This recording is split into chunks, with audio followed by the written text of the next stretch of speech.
பள்ளி மாணவர்கள் தவறான செயல்களில் ஈடுபடுகிறார்கள், தவறாக நடந்து கொள்கிறார்கள், தவறான பழக்க வழக்கங்களுக்கு உள்ளாகிறார்கள் என்று நாம் கவலைப்படுகிறோம். ஆனால் இதில் முக்கிய காரணம் என்னவென்று நாம் சிந்தித்து பார்க்க வேண்டும். இதிலே முக்கிய காரணம் என்னவென்றால், எந்த ஒரு குழந்தையும் சரி, அவர்கள் பிறக்கிற பொழுது நல்ல குழந்தைகள் தான். ஆனால் அவருடைய வளரக்கூடிய சூழல் அவர்களை நல்லவர்களாகவும் தீயவர்களாகவும் மாற்றுகிறது. இதுதான் மிக முக்கியமான ஒன்று. ஏனென்றால் குழந்தைகள் பெரும்பாலும் எப்படி எல்லா விஷயங்களையும் கற்றுக்கொள்கிறார்கள் என்றால், அந்த குழந்தைகள் பார்ப்பதும் கேட்பதும்னால்தான் ஒவ்வொன்றையும் கற்றுக்கொள்கிறார்கள். அப்படி என்றால் குழந்தைகள் தீயவற்றை பார்க்கிற பொழுது, தீய சொற்களை கேட்கிற பொழுது, அது சரியா தவறா என்று அதை பகுப்பாய்ந்து எடுத்துக்கொள்ள முடியாத அந்த குழந்தைகள் அதையே ஏற்றுக்கொண்டு அப்படியே நடக்கக்கூடிய ஒரு செயல்தான் இன்றளவும் நடைபெறுகிறது. எனவே குழந்தைகளுக்கு நல்லவற்றை சொல்லிக் கொடுக்க வேண்டும். குழந்தைகள் பார்க்கக்கூடிய அனைத்து விஷயங்களையும் நாம் நல்லவைகளாக உருவாக்க வேண்டும். அதேபோல அவர்களுக்கு இது போன்ற நல்ல பழக்க வழக்கங்களை, ஒழுக்கங்களை, மேலும் தங்களுடைய அனுபவங்களை அவர்களுக்கு பகிர்ந்தால் மட்டுமே அவர்கள் இந்த பாதையிலிருந்து விடுபடுவதற்கான வாய்ப்புகள் இருக்கிறது. குறிப்பாக நாம் வீடுகளே கூட சரி, ஒரு வீட்டிலே அப்பாவாக இருந்தாலும் சரி, அந்த வீட்டிலே மூத்த அண்ணனாக இருந்தாலும் சரி, மாமாவாக இருந்தாலும் சரி, உற்றார் உறவினர்கள் மற்றும் பக்கத்து வீட்டார்கள் இது போன்ற இருப்பவர்கள் என்ன செய்வார்கள் என்றால், வீட்டிலே இருக்கக்கூடிய குழந்தைக்கு போய் கடைகளிலே போய் பீடி வாங்கிட்டு வா, சிகரெட் வாங்கிட்டு வா, ஹார்ன்ஸ் வாங்கிட்டு வா, பான்பிராக் வாங்கிட்டு வா, இது போன்ற வேலைகளை ஈடுபடுத்துகிறார்கள். அப்படி இருக்கிற பொழுது குழந்தைகளுக்கு அது என்னவென்று தெரியாது. அவர்கள் அப்பா பயன்படுத்துகிறார், அண்ணன் பயன்படுத்துகிறார், மாமா பயன்படுத்துகிறார், அவர்களெல்லாம் பயன்படுத்துகிற பொழுது நாம் பயன்படுத்தினால் என்ன, அதில் என்ன தவறு இருக்கிறது அப்படிங்கிற ஒரு எண்ணம் தான் வரும். குறிப்பாக குழந்தைகளுக்கு இருக்கக்கூடிய இயல்பானது எப்படி என்றால், இதை தொடாதே, இதை செய்யாதே, இப்படி நடந்து கொள்ளாதே என்று சொன்னால் அதை செய்யக்கூடிய, அதை மீறக்கூடிய அளவிலே தான் குழந்தைகளுடைய இயல்பு அனைத்தும் இருக்கும். இப்படி தவறான செயல்களில் குழந்தைகளை ஈடுபடுத்திவிட்டு, என் பையன் இப்பொழுது மது போதைக்கும் கஞ்சா போதைக்கும் அடிமையாகி விட்டான், தவறான பழக்கத்திற்கு சென்று விட்டான் என்று சொல்வது என்ன நியாயம் இருக்கிறது? நாம் சொல்லிக் கொடுக்காவிட்டாலும் நம்மை சுற்றி இருக்கிற அனைத்துமே அந்த குழந்தையை பாதிக்கக்கூடிய வகையிலே தானே இருக்கிறது. அந்த குழந்தை அதன் மீது ஈடுபாடு செலுத்தக்கூடிய அளவிலே தானே இருக்கிறது. அப்படி இருக்கும் பொழுது நம்மை சுற்றி இருக்கிற எல்லா சூழலையும் மாற்றாமல், தாம் மாறாமல், எப்படி இந்த சமூகத்தில் நம்முடைய இளம் தலைமுறையினர், மாணவர்கள் எப்படி ஒரு நல்லவர்களாக, ஒரு சிறந்தவர்களாக, ஒரு சமூக அக்கறையோடு வளருவார்கள்? நாம் முதலில் நம்மை திருத்திக் கொள்ள வேண்டும்.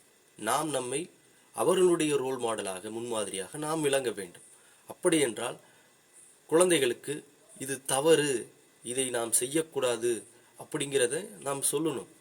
இப்போ ஒரு அப்பாவாக இருந்தாலும் சரி, அண்ணனாக இருந்தாலும் சரி, உற்றார் உறவினராக இருந்தாலும் சரி, அப்படி தன்னுடைய பிள்ளையோ தன்னுடைய உறவினருடைய மகனோ இப்படி தவறான பழக்கத்திற்கு ஈடுபடுகிற பொழுது அவரை கூப்பிட்டு அந்த குழந்தையிடம் பேச வேண்டும். நான் பயன்படுத்தியது தவறுதான், இனிமேல் நான் பயன்படுத்த மாட்டேன். அவன் கண் முன்னாடியே அந்த போதை பழக்கமாக இருந்தாலும் சரி, மற்ற சிகரெட், பீடி இது போன்ற விஷயங்களாக இருந்தாலும் சரி, ஹான்ஸாக இருந்தாலும் சரி, நான் நின்னோடு உனக்காக நான் விட்டு விடுகிறேன், நீயும் இதை விட்டுவிடு என்று சொல்லி அவனை நம்ப வைக்க வேண்டும்.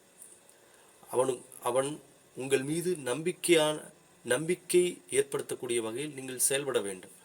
இதை உனக்காக நான் விட்டு விடுகிறேன், இதை உன் கண் முன்னாலேயே தூக்கி எறிந்து விடுகிறேன், எரித்து விடுகிறேன் என்று அவனுக்கு நம்பிக்கையை ஏற்படுத்த வேண்டும். ஓ, நம்முடைய அப்பாவே விட்டு விட்டார் நமக்காக, நம்முடைய அண்ணன் விட்டு விட்டார், நம்முடைய மாமா விட்டு விட்டார், இனிமேல் நாம் அதை தொடக்கூடாது. அதே போல் அவனுக்கு சொல்லிக் கொடுக்க வேண்டும். நீ சார்ந்திருக்கக்கூடிய, நீ பழகக்கூடிய உன்னுடைய நண்பர்களுக்கு இதை சொல். அவன் கேட்காவிட்டாலும் பரவாயில்லை, நீ சொல்லிக்கொண்டே இரு. இது மிகப்பெரிய தீங்கு, நமக்கு மட்டுமல்ல நம்மை பின்தொடர்பவர்களுக்கும் தீங்கு அப்படிங்கிறத சொல்லணும். சொல்லுகிற பொழுதுதான் அவர்கள் மாறுவார்கள். அப்படி மாறுகிற பொழுதுதான் இந்த இளைய தலைமுறை நல்வழிப்பட்டு ஒரு பண்பட்ட ஒரு தலைமுறை உருவாகும்.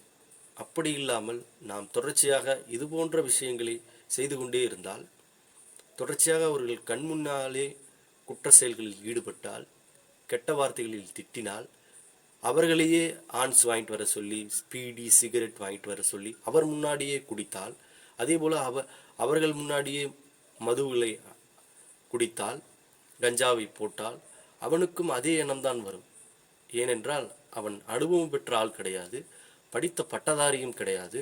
அதே போல அதில் நல்லது கெட்டது என்னவென்று அறியாத பச்சிலம் குழந்தையை தாண்டி அவர்கள் குழந்தைகள்.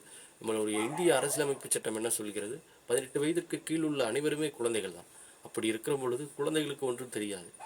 படித்த பட்டதாரிகளே குற்ற செயல்களில் ஈடுபடுகிற பொழுது குழந்தைகளுக்கு என்ன தெரிய போகிறது?